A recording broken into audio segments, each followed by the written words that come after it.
The first day, I remember telling you that I shall not be able to give you what you have come here to take.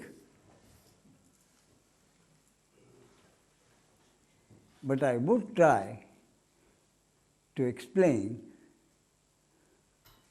what it is that you really want.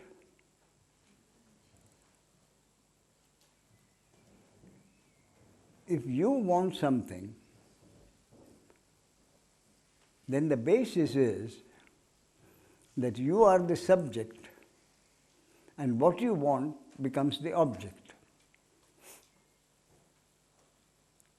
And this that you are wanting, why you have come here for, call it there. The word I like best is understanding. They call it enlightenment, they call it self-realization. But this understanding that I'm talking about, that understanding is not something you can get. Because that understanding which you really want is the pure subject. So what you want as a subject, wanting an object, the subject-object relationship cannot happen. What really is that there is pure subjectivity. And what we really are in phenomenality are an object. So, what is happening is the object called the human being wants to know the pure subjectivity, which is impossible. In fact, my definition of the original sin is this: the object usurping the subjectivity of the pure subject, and what is worse, turning pure subjectivity into an object which the pseudo-subject wants to know.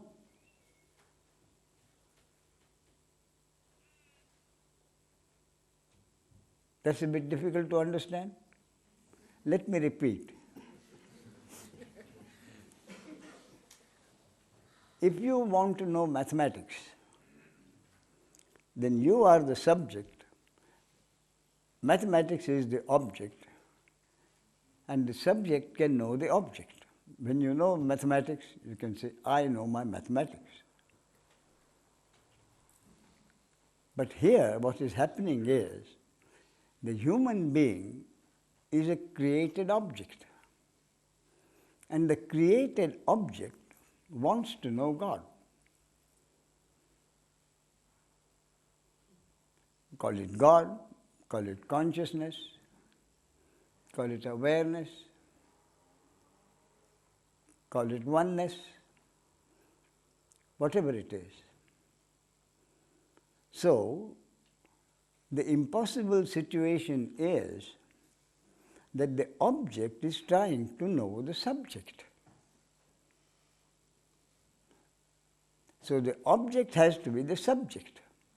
So the object usurps the subjectivity of the pure subject and turns the pure subject into an object which the pseudo-subject can understand. And that is why it is impossible. That is why, if there is something as an original sin, this is it. The object usurping the subjectivity of pure subject and turning the pure subjectivity into an object which the pseudo-subject can know. And I also told you, but I would try to help you to understand what it is that you really want. You think you want to be self-realized. You think you want to have enlightenment. That is not really what you want. So I did promise to show you what it is that you really want. What you, as the created object with an ego, what you really want. What you really want is usually termed happiness. But this happiness that you want is of a special type. The usual happiness is always attached to unhappiness. Because happiness and unhappiness are the basis of life as we know it in manifestation, phenomenality. The basis of phenomenality is opposites. Therefore, you cannot have happiness without the attached unhappiness.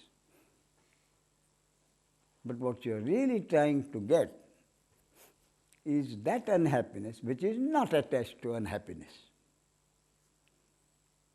And that is the problem. But you do have experience, or more accurately, there is experience of exactly this kind of happiness not attached to unhappiness,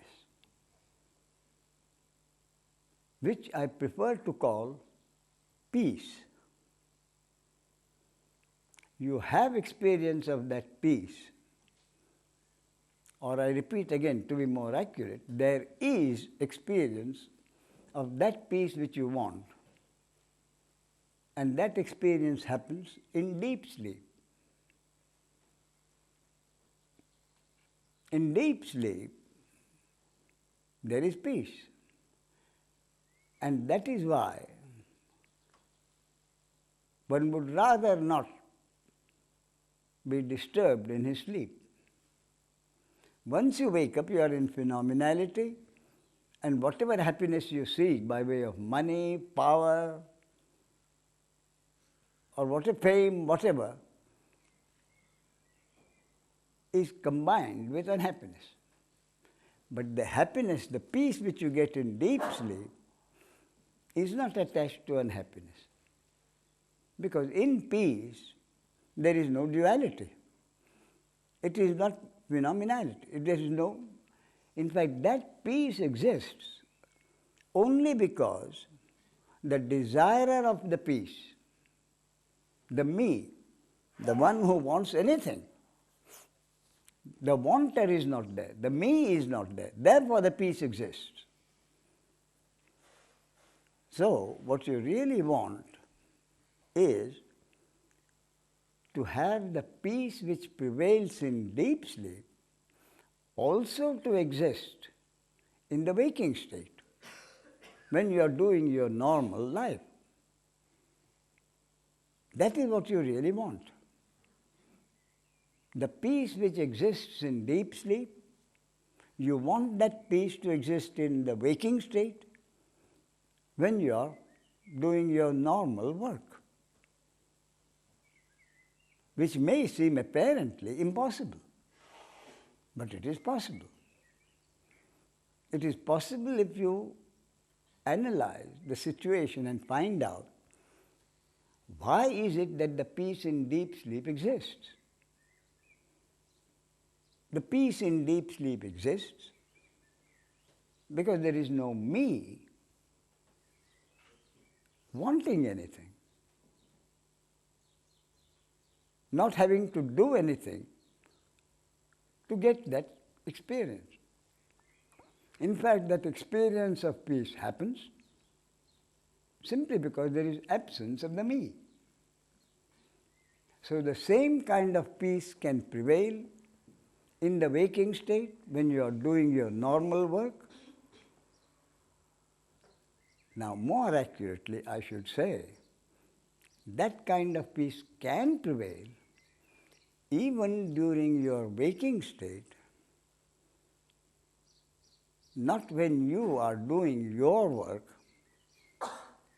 but when the normal work which you consider your work takes place. If you think, and one does, that without one doing one's job, there will be chaos in the world. But when you are in deep sleep, there is no chaos in the world goes on. That's why I gave an example. A chief executive who thinks the whole organization runs on his working from 9 to 5, goes on leave, he's unpleasantly surprised to get back and find that the organization has been running equally well, if not better. You see, so it is possible for the work which you think is your work to get on perfectly well without your thinking that you are doing it. And to that extent, if it is possible for you to live your life with the firm conviction that you are not living your life, you are not doing the work that you are doing, but that life is being lived. The work that you think you were doing is being done.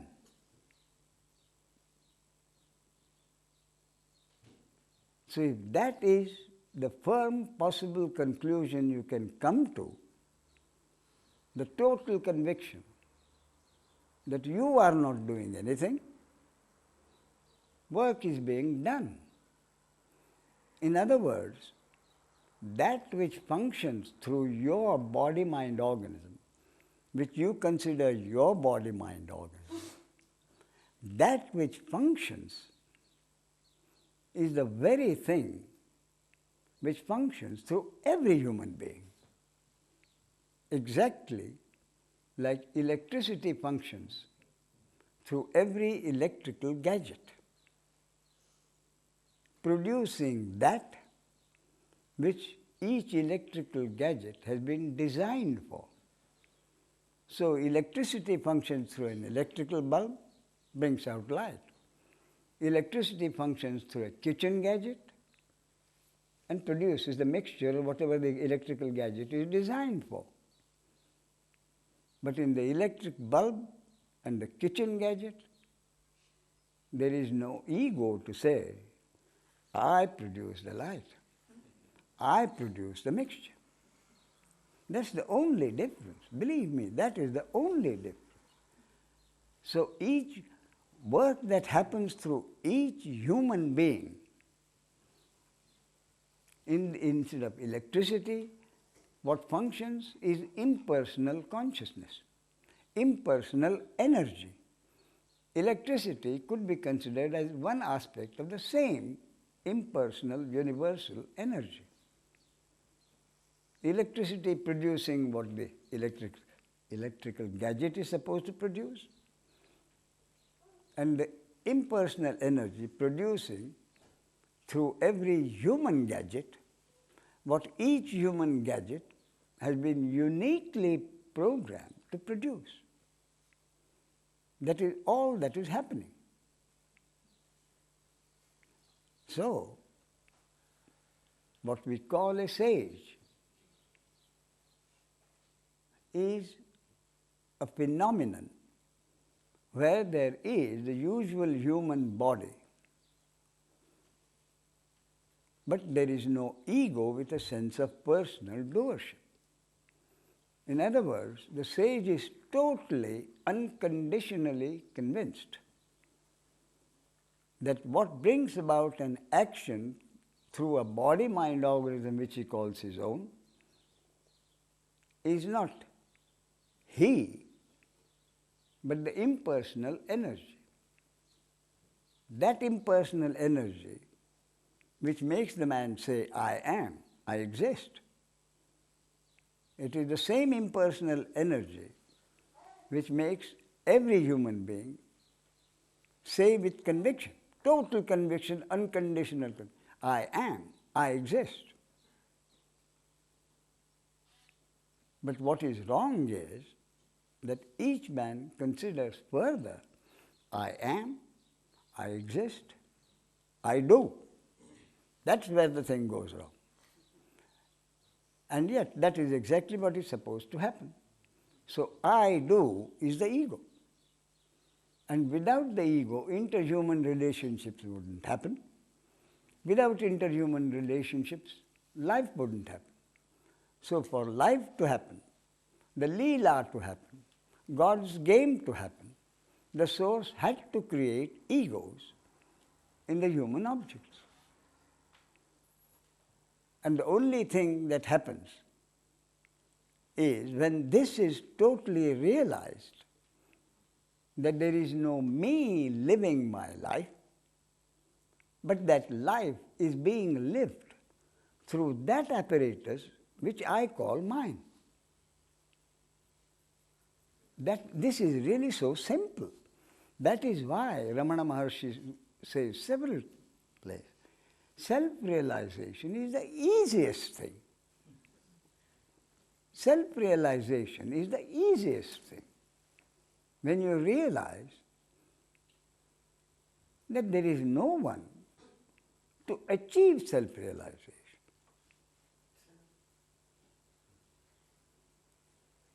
That is the only thing to be understood. There is no me to achieve self-realization. The only thing to be understood is, I am not living my life. Life is being lived through me by the same impersonal energy which is living life through every body, mind, organism. That is all that is to be understood. But even that understanding is not in your control. Is not in your control because frankly there is no you.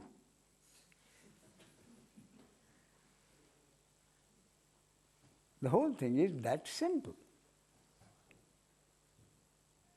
So when this understanding happens, and why does it happen? Because God or consciousness or the source, whatever you call it, had to create the ego for life as we know it to happen. And at the same time, God started the process of demolishing the ego in a limited number of cases. Why? Because if there is a me who is not a sage, which is most of the people, there had to be an opposite. Phenomenality means opposites. So having created the ego, God was compelled to create the sage. It is so simple. The moment God created the ego, God had to create, on the other hand, a sage. Meaning, some cases at least, where the sense of personal doership had been demolished. That is why I say a Mother Teresa and a psychopathic organism have always existed throughout time. And that is not in your control. But the fact is that there have always been people, human beings, body, mind organisms, which have been so programmed, which have been so designed, that this kind of seeking, which will lead to a sage, has been happening. Therefore, this process has always gone on. The biggest impediment to this simplest of things happening, as Ramana Maharshi said, is the simplest thing, is that instead of seeing this as a pair of opposites, the me is coming into the world and the sage is also getting into the world in adequate proportions which only God knows. That has been happening. The problem arises because, as I said, the seeker begins the seeking with the mistaken notion that he or she will achieve enlightenment as an object which would give him or her enormous happiness.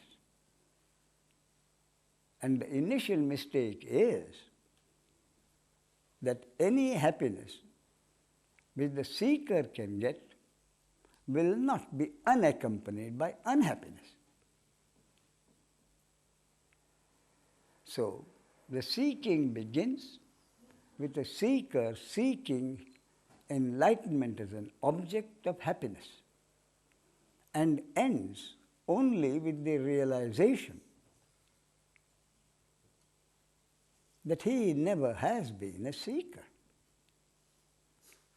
He never has been a doer of anything.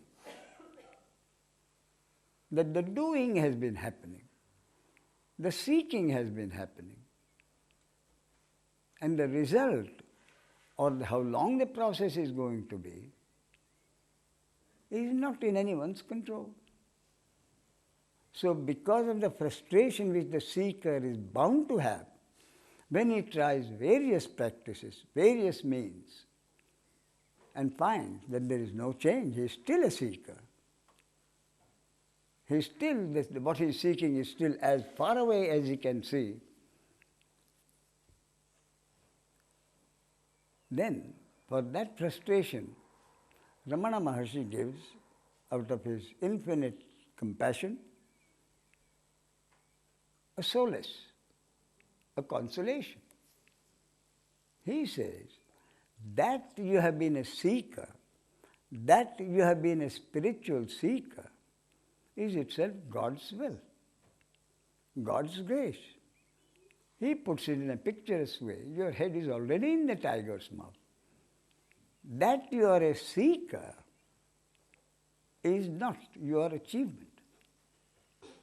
That you are a seeker is itself God's will, God's compassion. From the individual point of view, the individual, what he says is, to the individual, that you are a seeker is God's grace. God's grace, God's will are really the same thing. But the human beings use the words God's grace and God's will slightly differently. Something good happens to us, we say God's grace. I break a leg, and then there's some kind of knowledge, so I put my head down, God's will. But otherwise, it's all God's will. So that we are seekers, that you are all seekers, is itself God's will. And if that is acceptable, then the answer is fairly simple. Answer is, let God do His business. He doesn't need your help. The more help you want to give, the more the obstruction. You have body work done on you, massage. You see, the moment the masher presses a muscle, the muscle involuntarily resists. It wants to help. So the masher, I've seen many of them tell him, don't help, don't help. So God is shouting all the time, don't help. You see? Don't help. But we don't listen to him. Don't help. Any help that you want to give to God is an obstruction. Let him do his job. And what do I do? You do your job. And in the meantime, if it's God's will and the destiny of that body-mind organism, at some point, the thought will occur, am I really doing the job, or are things happening? Is action that I call really my action, or is it just happening? And then you come to the conclusion on investigation from personal experience that no action has really been my action. And when that happens, you really let God do his work.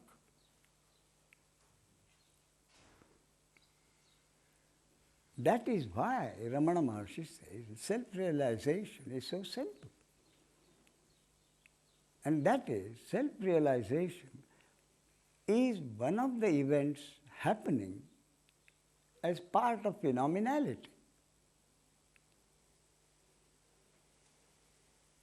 God is not doing you a favor by making you a seeker.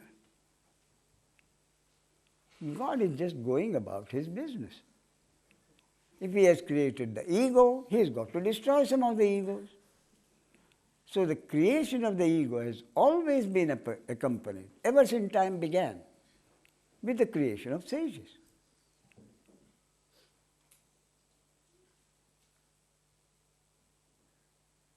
That is why I said, all I can do is to try to make you understand that you cannot achieve enlightenment. It can only happen if it is God's will.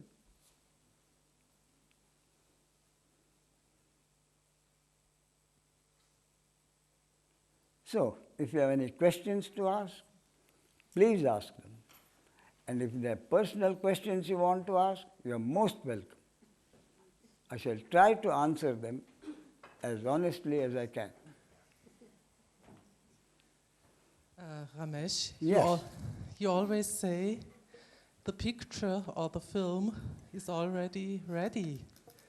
My yes. feeling sometimes is the picture and the film is created by life from moment to moment. How do you know that it is already ready? You see, from moment to moment is for the character in the movie.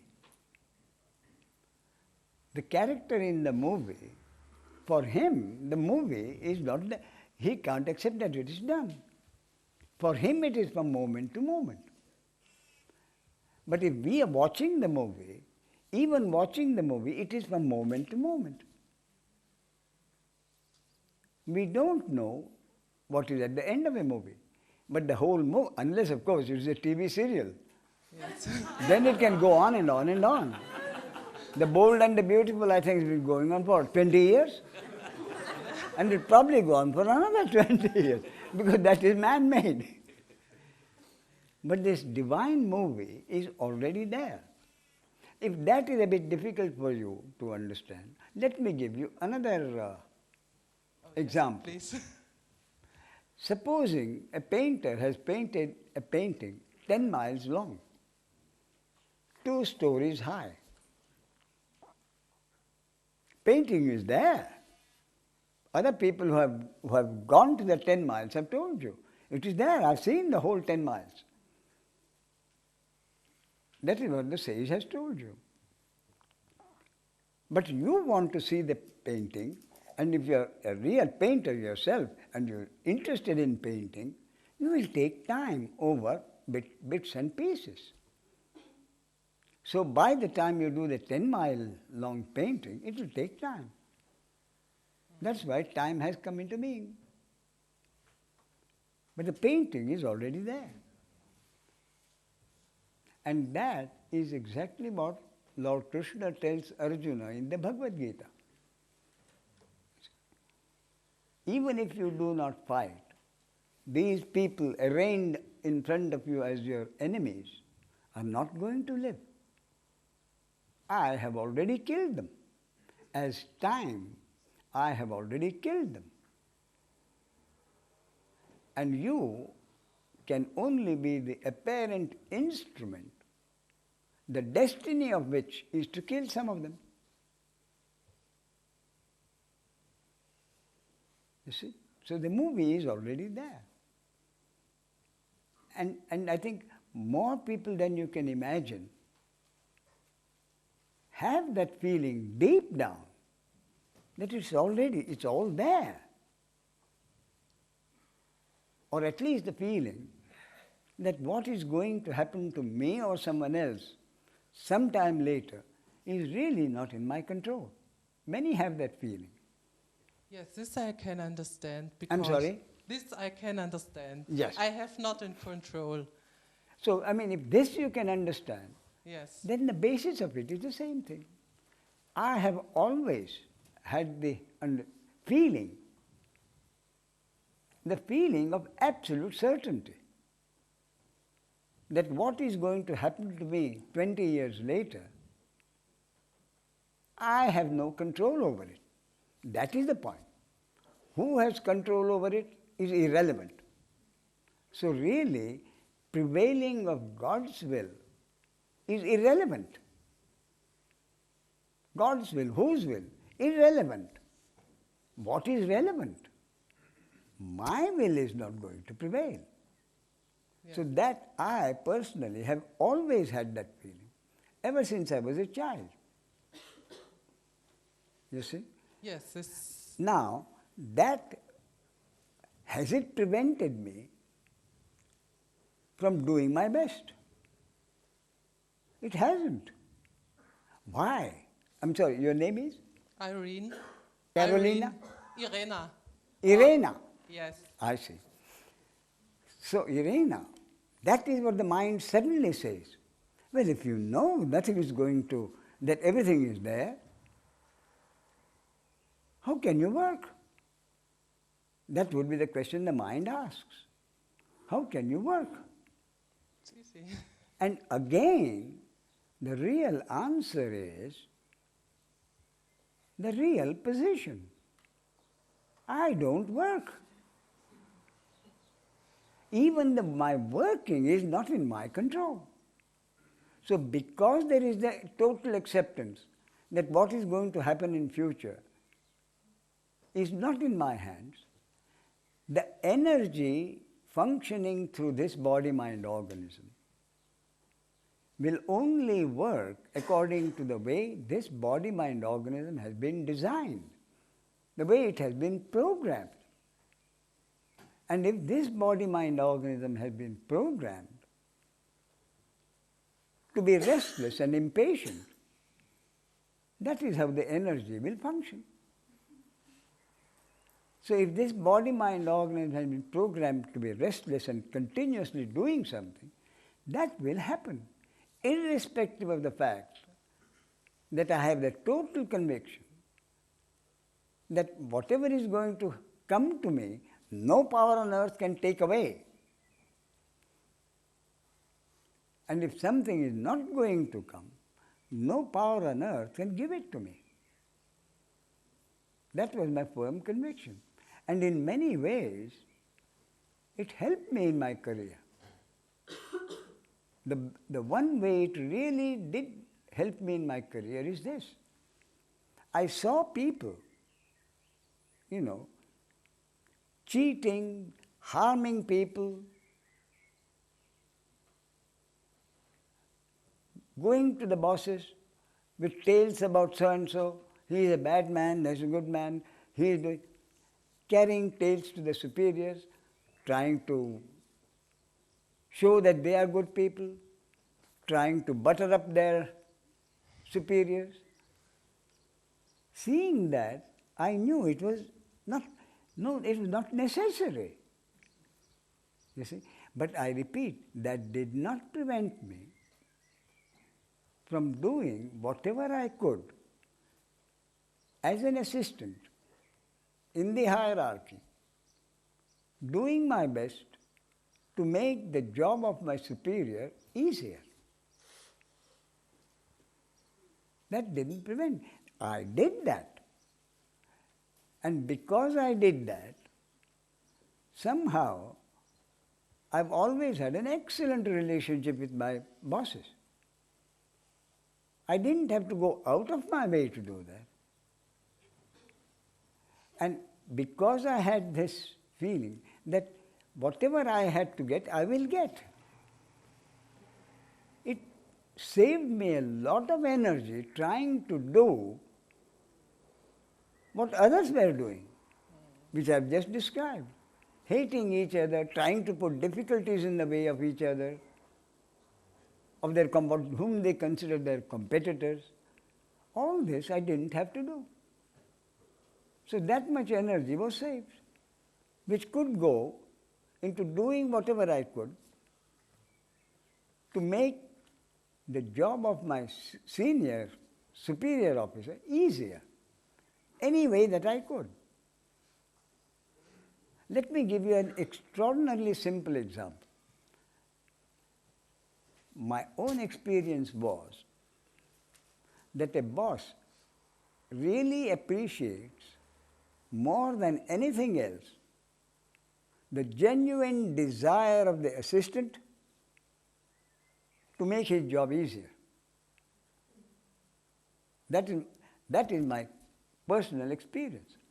What the boss appreciates in a junior is the genuine desire of the junior or the assistant to make his life easier.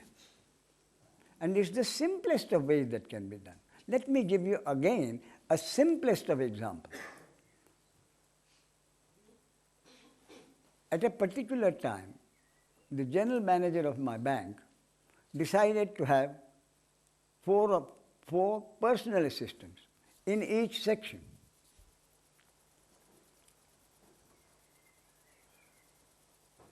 The area was limited. So he took me as one of his assistants for a personal kind of job.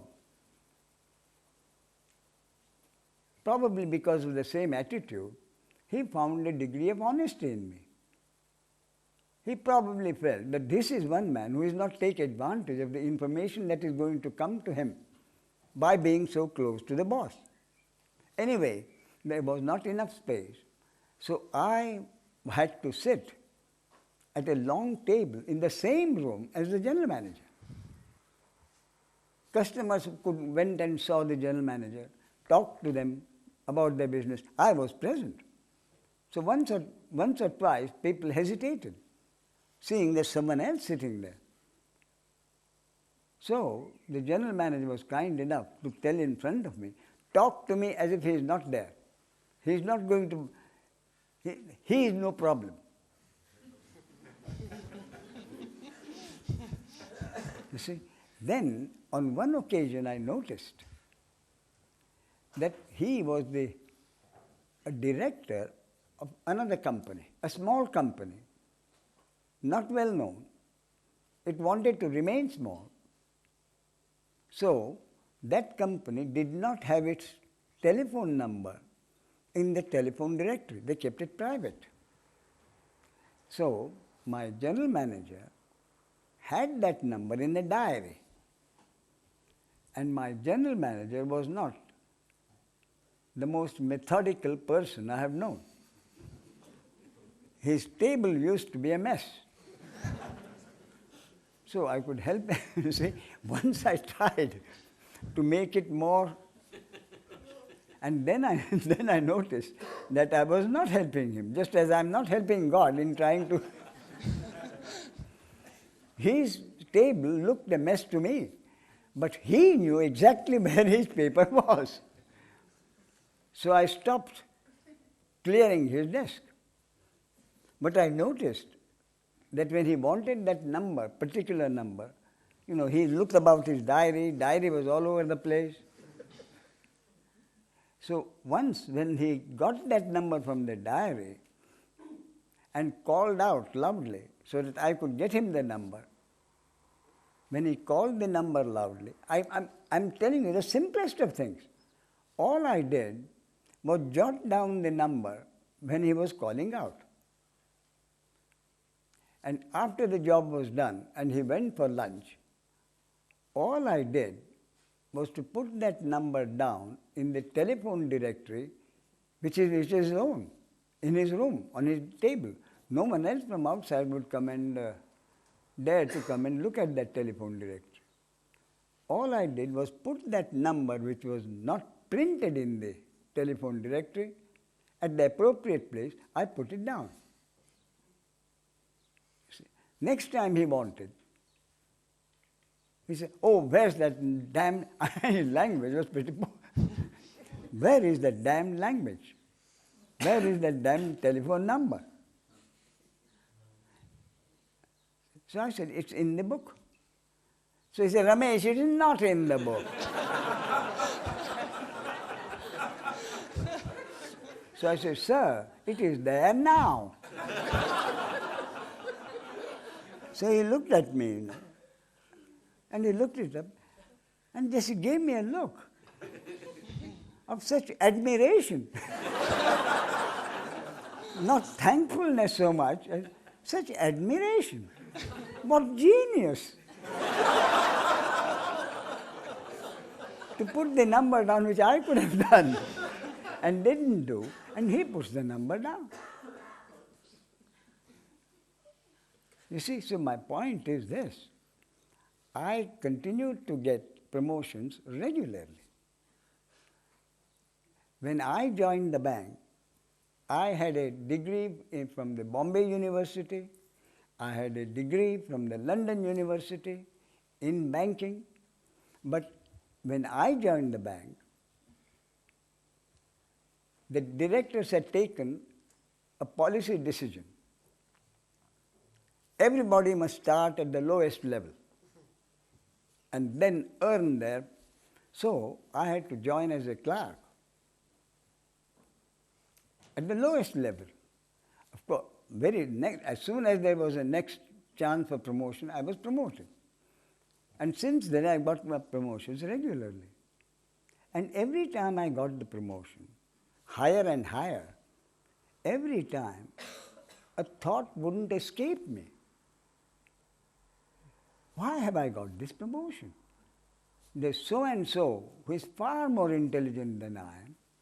There's so-and-so far more hardworking than I am. But I could continue to get them. And the irony of it is that those who didn't get the promotion thought that I did all kinds of things to incur favor from my bosses, which was exactly the opposite. I knew that my promotions no one can stop, so I did do my best to help as I said, but nothing out of the way to pamper him or to spoil him. Now that kind of a feeling I always had. So my important point that I'm saying is that the whole picture is ready. For me, that is a feeling I had for no reason. But the important point is that it is not whose will prevails, but the point is my will doesn't prevail. And the whole thing is based on 4 words in the Bible. Thy will be done. Nobody dares refuse that, but conveniently puts it aside. Every religion says the same thing. Thy will be done. But they are afraid to accept it, because then the mind says, if you accept that nothing is in your control, you will not be able to do your best. But the point is, you are not doing your best or worst. It is the impersonal energy functioning through each human being, human body, producing exactly that which that body, mind, organism has been designed and programmed to produce. And what is produced will have consequences. strictly according to God's will and the destiny of that body-mind organism. That is why I give the example constantly. Until last year, we had a body-mind organism called Mother Teresa, so programmed that only good deeds happen. So the happening of the good deeds was not Mother Teresa's actions, but the actions which were destined to happen through a body-mind organism called Mother Teresa. And the consequences of those actions, Nobel Prize, awards, rewards, was also the destiny of that body-mind organism. That is one extreme. At the other extreme, there is a psychopathic organism, so programmed and designed that evil deeds happen.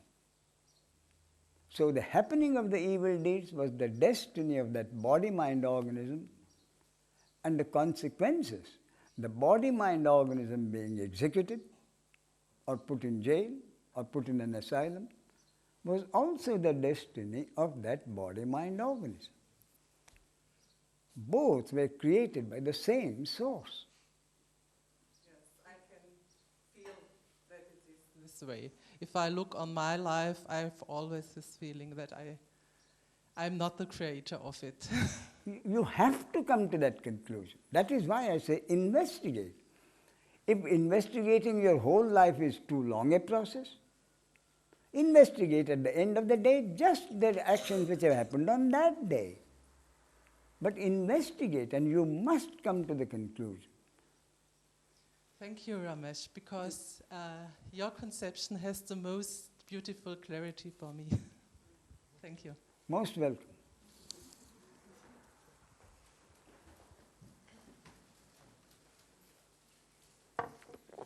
When you speak of the source, can you explain a bit better what you mean by it? The source is one without the second. That alone, one, which has existed all the time and will continue to exist all the time. And anything else that appears to our senses, recognized by our senses, have come from that one source. But you can't explain where it came from. He is the source. The source. You see? And that's so. The Hindu scriptures give a very beautiful example of the source producing the manifestation. They give the example of a spider producing a web. The spider produces a web not from material outside of itself. There is no material outside of itself where the source is concerned, which the source can use to bring about the manifestation. So the spider produces the web from its own saliva, and when it is not needed, it takes it back. So the source is the source from which everything else has appeared.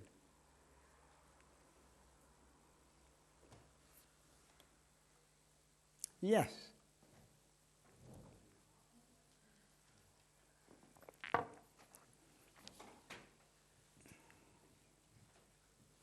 For clarification, I'd like to ask you, Ramesh, talking about the source, I understand all comes from the source, manifestation of the worlds, and this manifestation is a form or has many thousand forms, and form means duality and means opposites and all this stuff.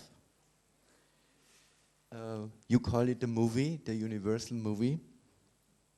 And is this appearance of duality already the ego, or is it is the ego what you call the individual doership?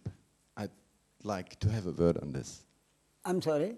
I'd like to have your word on this. You would like to have? Your word, your explanation on this.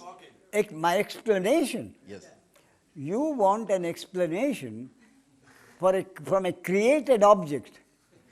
Like you, this is a created object. You want an explanation from a created object about why the creator subject has done something what it has done. No, How no. can a created object tell you why the creator subject has done what it has done? No, this is not the point. I think that is the point. I'd like to know if what we regard as duality Yeah. is identical with the ego, or is the ego something else? No. You see, the duality is the expression of the unicity. Unicity is the source. Whether you call it, I kept repeating, whether it is the source, whether you call it unicity, whether you call it impersonal energy, potential energy, or God, makes no difference. But the duality manifestation has come from the unicity, that is from the source. And the basis of manifestation is the existing of opposites. When you call something beautiful, you have already decided something is ugly. When you call something good, you have already decided something is evil. Otherwise, the word good and the beautiful have no meaning. That means if I realize Yes. that there is duality or there are opposites, Yes. that's already an egoistic decision. That there is the ego can understand it or not. The ego is able to accept it or not able to accept it.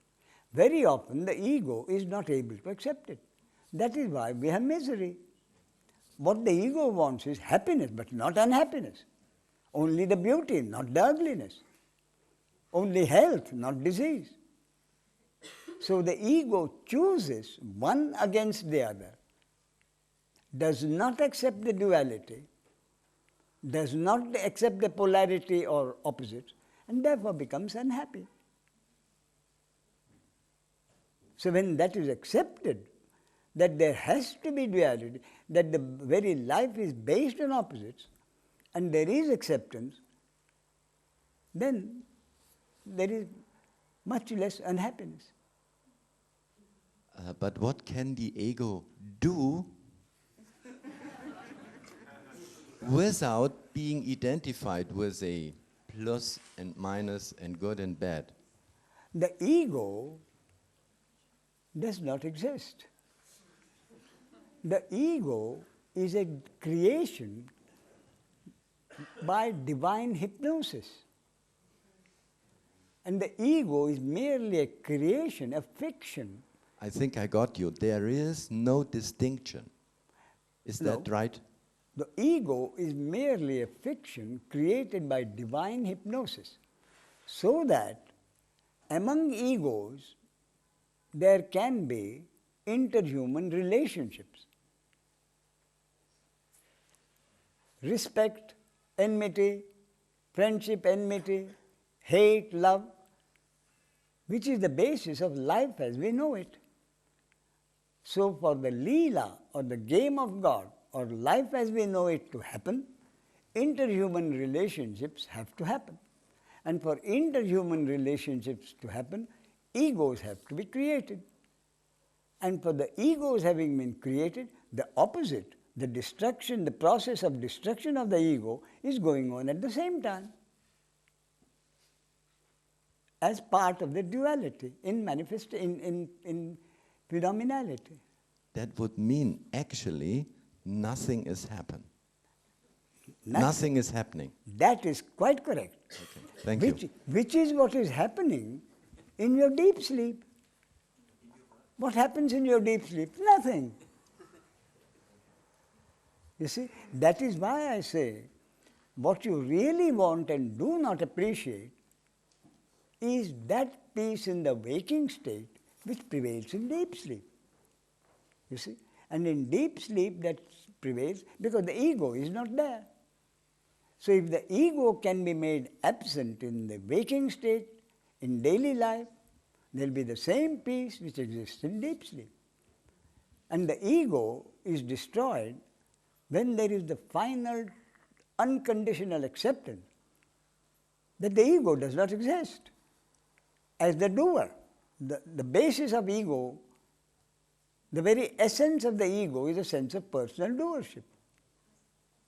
So if you are convinced that there is nothing you can do, nobody can do, in other words, if you are convinced of the Buddha's words, deeds are done, but no individual doer thereof, then you are a sage. Then you don't blame anybody for anything that happens. You won't have anybody. I'm sorry? You won't have anybody to blame. That is correct, because there is no body except, there is no one except the body. Is there, yes, I have a question. Is there any possibility for the human being as an object to experience or to witness the subjectivity? I'm sorry, can you say that again, please? Is there any possibility Is there any possibility for the human being for a human being as an object as an object to experience or to witness the subjectivity? to experience? To experience or to witness the subjectivity of the source.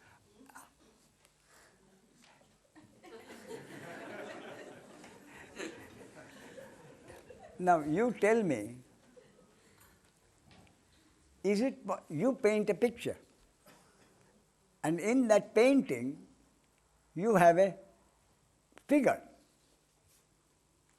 The figure is the object, you are the subject. Tell me, is it possible for the figure you have painted to experience the subjectivity of the painter? That is your question to me. But if everything is consciousness, Yes. and I'm a part of consciousness. No, you are not part of the consciousness. You are merely a creation created by divine hypnosis. What you mean is, are you other than consciousness? No. Consciousness is all there is. You see? So this body-mind organism is a part of it. Body-mind organism is one species of object. The human being is one species of object which, along with thousands of other species of objects, together constitute the totality of manifestation. The human being is one species of object which, along with other thousands of species of objects on land, air and water, millions of species, together constitute the totality of manifestation. So how can an object know the subjectivity? It's impossible. Just as impossible as a figure which you have painted being able to know why you painted the picture. My question refers to my own experience and also to that what said Ramana Maharshi. Yes. When he said in meditation, when the second eye or the double eye appears. Yes. How would you explain that? What he means is that, you know why the double eye and the single eye has to be done? Because the double eye means the I in English language and the single eye means the me. The English language, one of the very few languages which makes this distinction between I and me. The Tamil in which he spoke didn't have this. So he had to use the word I for the me.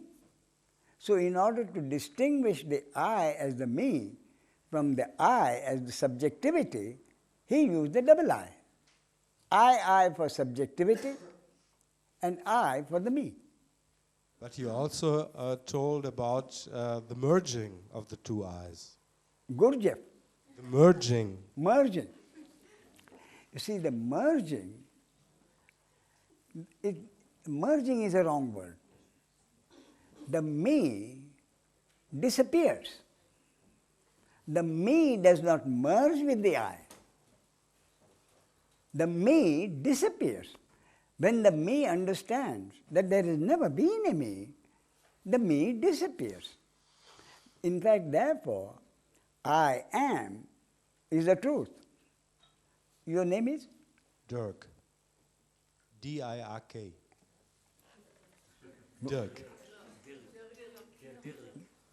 Dirk. So, I am is the truth, which is hidden by Dirk. I am is the truth, which is hidden by Dirk. But there is also Dirk, who is witnessing this experience. No, he isn't. But I can remember. Yes, you can remember. Well, there is a remembering. Because the memory has been infused into this body-mind object. But what does the witnessing is the impersonal energy. You see, there is a big difference between observing and witnessing. Observing, it is still semantics. The words have been used. But observing is generally taken to mean observing by an individual ego. So the ego observes something and the ego judges it as something good or bad, beautiful or ugly.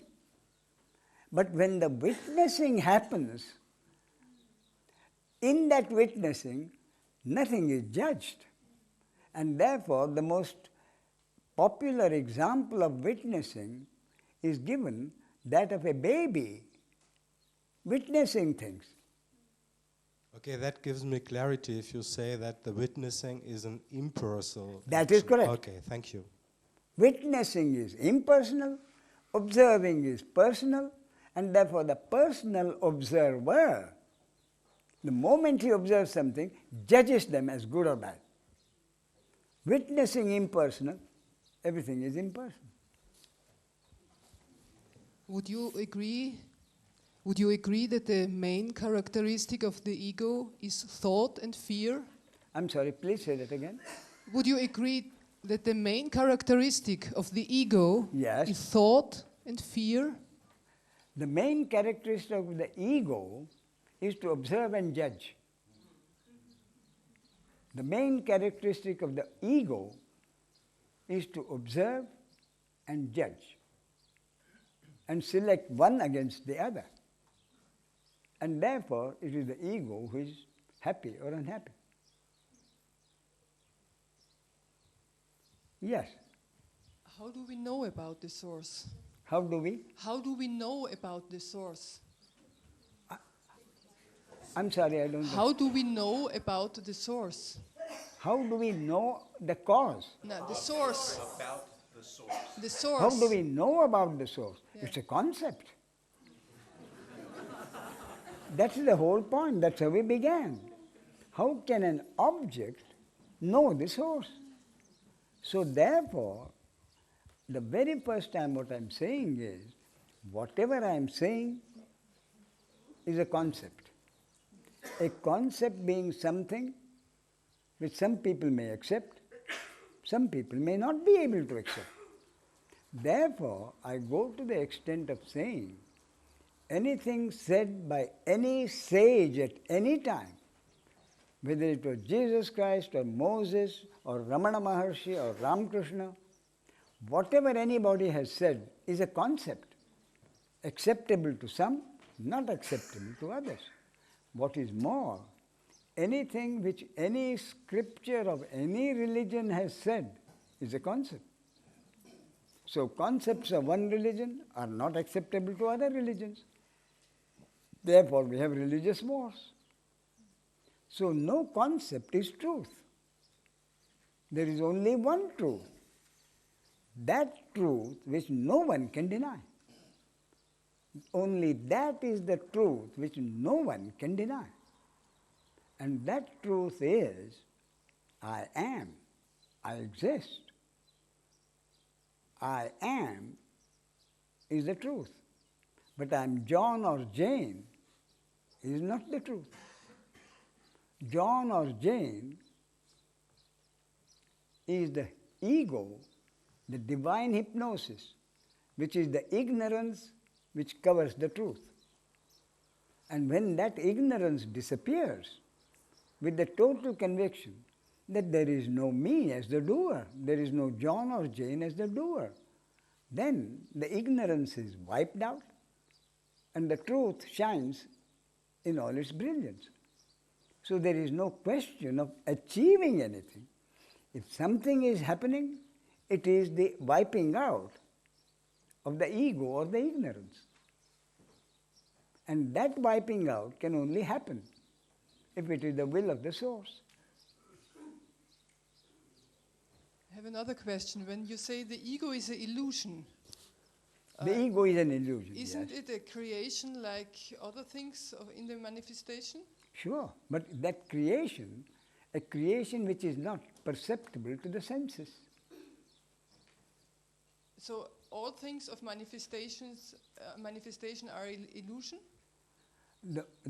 Everything is an illusion, but in that illusion, some things are perceptible to the senses, some are not. But they are all an illusion.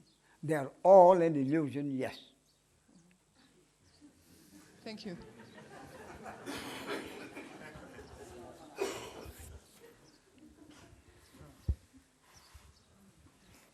This may suit to what just was asked. I have written my question down because it's too complex for me to repeat it. My mind is not so ordered. I have to read it. Oh, read it by all means. You don't have to excuse yourself for reading. Read it by all means. Maybe better for both of us.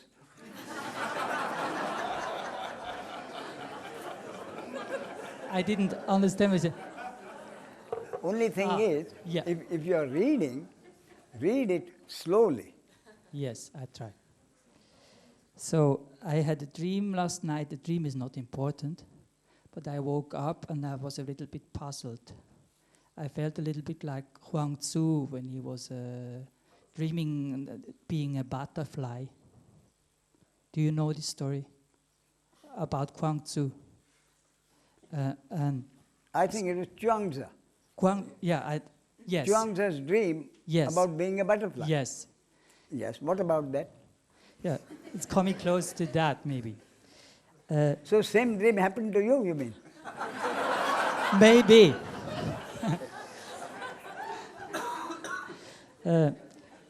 Okay, I wrote it down then. Yes. Dear Ramesh, I'd like to come back to something I heard you saying yesterday, that there is no objective world existing, really.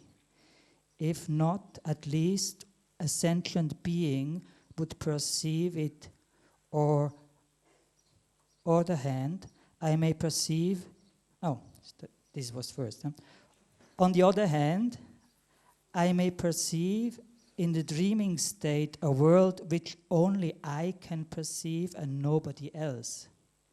But while I was dreaming, this world looks as real as the world we perceive in the waking state, even though the waking state is taken as a proof that the dreamed world was an illusion. Did you get it so far? Well. So, the difference between the dreaming state and the waking state seems to be that what is perceived is not only perceived by me, but in the same time also by other sentient beings. This means we confirm each other the existence of the world in the waking state, even though it is an illusion, as the world in the dreaming state. This would mean the world of the waking state is just a social agreement. Is this funny? I don't know. Have you finished? No, You turned the not page, so I yet. thought you were going. I turned. I'm sorry. The scientists of the past said that the proof for the existence of the world would be that it can be perceived, but the contrary seems to be the case.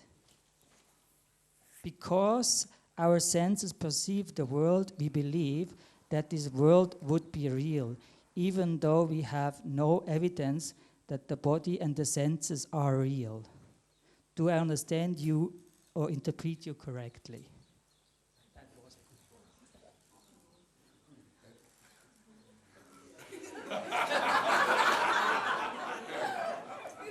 Can you put that in a question? Or let me put it and you tell me whether I've got it right or wrong. Yes, please. What you are saying, I think, is that in your personal dream was as real to you as this waking state is in the waking state. Yes. That is what you're saying. Your personal dream, while you were dreaming, was as real to you as this waking state when you are in the waking state. That is correct. Both are dreams. Yes. One is a personal dream being dreamt in your personal consciousness. Consciousness identified with this body. And this waking dream is happening in the universal consciousness, which prevails everywhere. But I think everybody here agrees that it's more difficult to accept that the waking dream is a dream. Yes, but so if when you in your personal dream you believe that dream to be real, therefore why should you have difficulty in believing this dream to be real when you are dreaming it? In fact, the similarity between the two dreams, everything that exists in the waking state exists in the dream state. Rivers and mountains, babies being born, babies dying, diseased babies, handicapped children, religious wars going on. Everything that happens in the personal dream, in the living dream, also happens in the personal dream. So in essence, there is no difference. That is the whole point. Thank you. That's Just as you believe that your personal dream while you are dreaming is correct, then you must believe that this that is going on is also as real as your personal dream or as unreal as your personal dream. Thank you. Most welcome. I want to ask about something you wrote in Who Cares? Yes. When the trust of God's will is lost, and also this might be God's will, then comes compassion and kindness into being. You write there. Yes. What do you mean? That compassion is in any case for a seeker always No, a self-centered. what I meant there is this. When faith in God is lost, that's what I say, isn't it? Faith in God means faith in the one source. So when faith in the one source is lost, the individual comes in. And the individual says, I am compassionate. I am helping him. Yes. You see? So always, compassion is always self-centered activity. Is individual. Yeah, it's Faith always- Faith in God means let God do whatever He wants. In some cases He does good things, in some cases He does bad things. But so when faith in God is lost, compassion and kindness. Yes. When compassion and kindness come in. But at least in that stage, compassion and kindness as an individual, you say, I must be compassionate and kind. I must do kind things. So when compassion and kindness is lost, what happens? Then rules come into being. Then rules come in. Yeah. You see, the individual says, I must be kind and no problem. But when compassion and kindness is lost, then rules come in. You must do this, you must not do that. But sometimes compassion comes into being just like that without any reason. Yes, but then that is not the individual. Then that is not the individual. What I am saying is when faith in God is lost, the individual comes in with compassion and kindness in the beginning. When compassion and kindness are lost, he comes in with rules and regulations.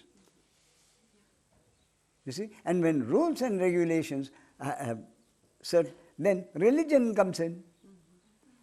Rules and regulations, the religion has routines.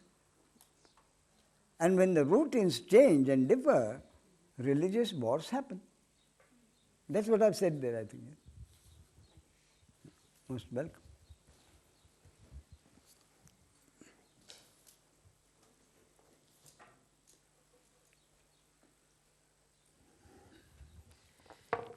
Two days ago, in the very first beginning in the morning, in the space before a mind comes up and works, it was very clear, happiness makes fear.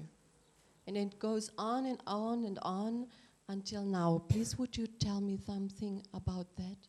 Happiness makes fear? I'm sorry, I haven't understood it. She's saying Yes. that her experience was that with happiness there comes fear. Yes. No, that's not correct, no. In the morning, 2 days ago, in the space before mind comes up and works. Not an experience, not a message. I don't know what it was, only happiness makes fear. With happiness came fear? Is that what you're saying? Happiness makes fear. So happiness arose and along with that the fear. Is that what you're saying? There was a sense of happiness, along with that a sense of fear? No, it wasn't happiness creates fear or happiness and fear. Happiness makes fear, and I don't understand it. But it goes on and on until now. And you see, happiness... maybe that... No, what I'm saying is, happiness is there. Then there is the fear that that happiness which is there now may not last. At the moment, there is happiness. But the fear arises, this happiness which I have now, I want it to last forever. But it may not. That is the fear. And why is the fear? Because your experience is that happiness gives way to unhappiness. Okay, thank you. Okay.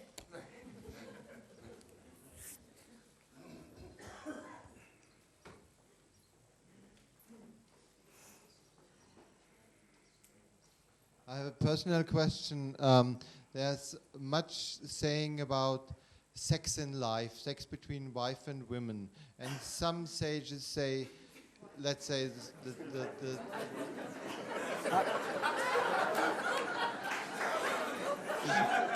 Look, would you mind standing up? Now yes. I mean, everybody else heard it, but I didn't. I would like to share in the laughter. I like laughter. excuse the question. But the thing is, that's better. I'm just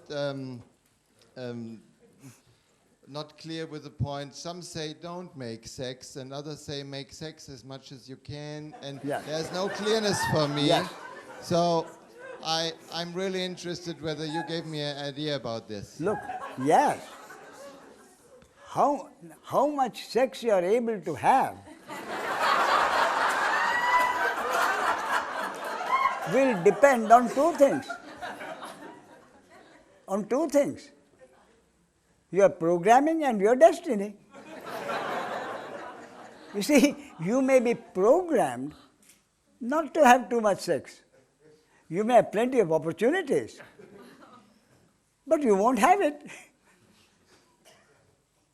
So it is the destiny of a jackrabbit in South Arizona which I mentioned to have lots of sex.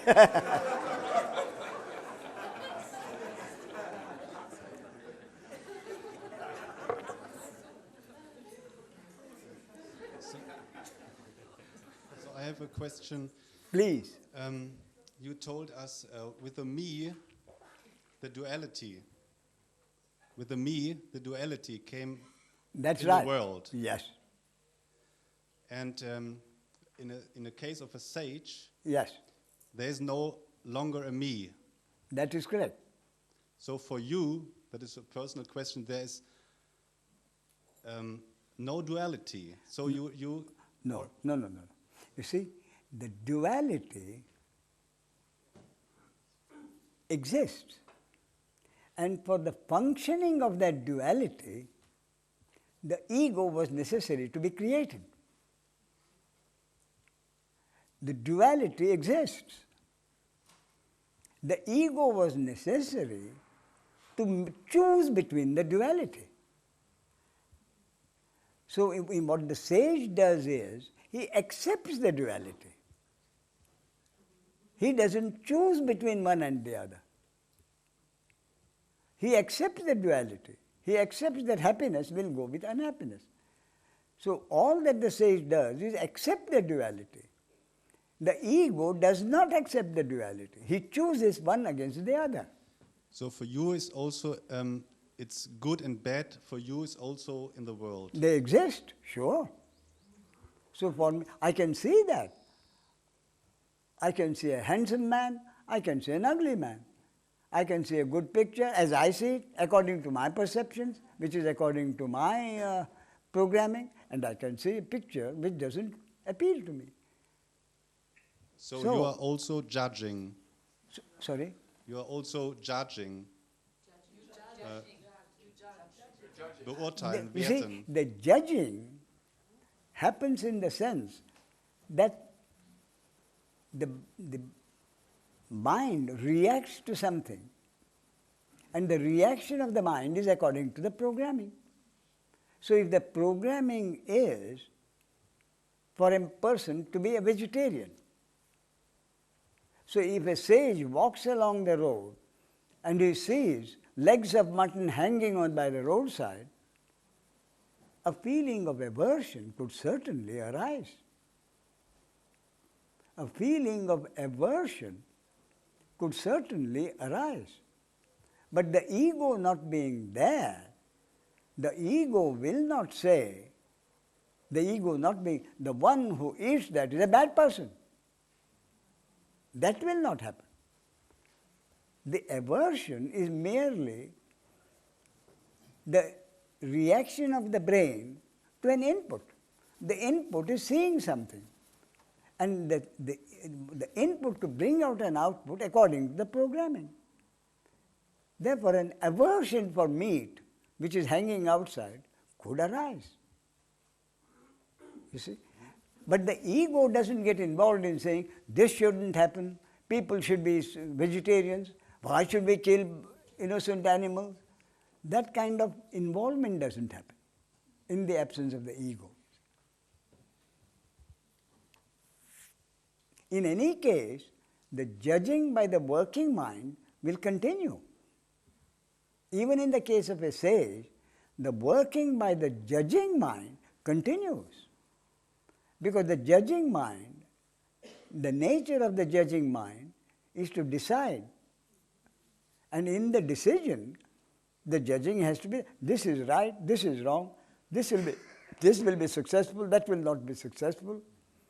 And in not only that, in saying if there are two people, he has to assign a job to one of them. Then the judging will happen. This man is good for this job, that man is not. that judging will be done by the working mind. In fact, the working mind will say, there are two people, A and B, to whom I can give this job.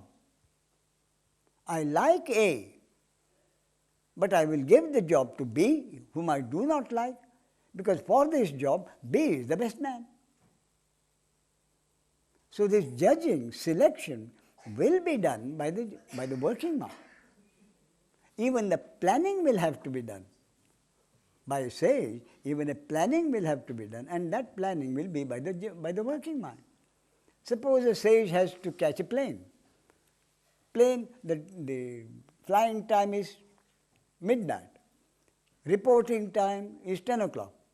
So the sage will have to plan. To be there at the airport at 10 o'clock, I will have to leave here at 9 o'clock. Therefore, I must eat at 8 o'clock. I must have my packing done by 7 o'clock. All that is planning. It is done by the mind. Even the sage has to do the planning. But that is the working mind. But having done the planning, there may not be further question of worrying by the thinking mind. What if the plane doesn't go? What if the plane crashes? That kind of a worry will not happen. The working mind will function. And the functioning of the working mind means choosing and judging and planning. So it is not as if the sage doesn't plan. On the contrary, an irresponsible man may not do any judging or planning.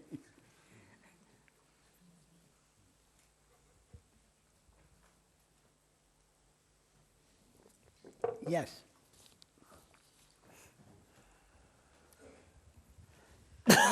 I have a question about this dreaming. These personal dreams ends when I wake up. Yes. What about this other dream? Is it ever going to end? You see, the personal dream ends when you wake up and realize that it was a dream. Isn't it? Mm. When does the dream really end? When you wake up and realize that it was only a dream. And this waking dream also ends when there is the understanding that no one is doing anything. That it is all happening because of God's will. So that understanding is the waking up from this waking dream. In the personal dream, there is a physical waking up. In this waking up, there is no physical waking up. That's the only difference. But you wake up when you realize that this is a dream. Okay, thank you. Yes. Ramesh, would you mind to tell us about your precious moments where you got the final understanding? Yes. Yes. It happened almost a year after I started going to Maharaj. The exact incident is this. There's a day in the Hindu calendar, festivity called Deepavali or Diwali. Have you heard of it? They call the festival of lights. It has a long story behind all Hindu mythologies. But on that day is a holiday, public holiday. So on that public holiday, when the first year I went to Maharaj, the tradition was that about 10 or 12 people would come, disciples would come and clean up Maharaj's room once a year. So on that day, Maharaj didn't hold his satsang. Next year, one of my friends, he suggested to Maharaj, instead of not having a satsang at all, why not have a satsang at his place, which was just a few 10 minutes away. Maharaj says, yes, why not? That's a good idea. So we had his satsang at my friend's place, some 10 minutes away. So my friend was also used to translate, I used to translate. How it turned out. Sometimes he would translate, sometimes I would translate. That particular Diwali day, he was busy receiving guests and seating them. So he asked me whether I would translate. I said, yes, certainly, with pleasure. So I was doing the translating. And at a certain point, what happened was, the translation had a certain time element. Maharaj would speak, then my mind had to assimilate what it said and translate it into English. It was fairly quick, but nonetheless, there was a time element. That morning, somehow I found that the translation was becoming more and more spontaneous. It was so spontaneous that I knew what Maharaj was going to say. And according to my natural impatience, I was waiting for Maharaj to finish. Why doesn't the old man say it? So that I can get on with the translation. So the translation was becoming more and more spontaneous. And what is more, I could feel that the translation couldn't have been better. It was a beautiful translation. And I say it was beautiful because I wasn't doing it. And that was noticed by my host, and it was noticed by Maharaj also. So at the end of the talk, my friend said, "You were in great form today." You see? And as far as Maharaj's reaction was concerned, up to then, not just me, any translator, if Maharaj had a doubt that the translation was not quite exactly as it should be, he would stop the translator and say, "What did you say?" So the translator had to repeat. And he would say, "Yes, that's right." Or, "No, that's not what I meant." And he would correct it. It happened to me once or twice. But it so also happened that he said, "You were right." But after that, not once did he ask me to repeat. That was his reaction. He knew something had happened. And he also acknowledged later that that was the transformation. That's what happened.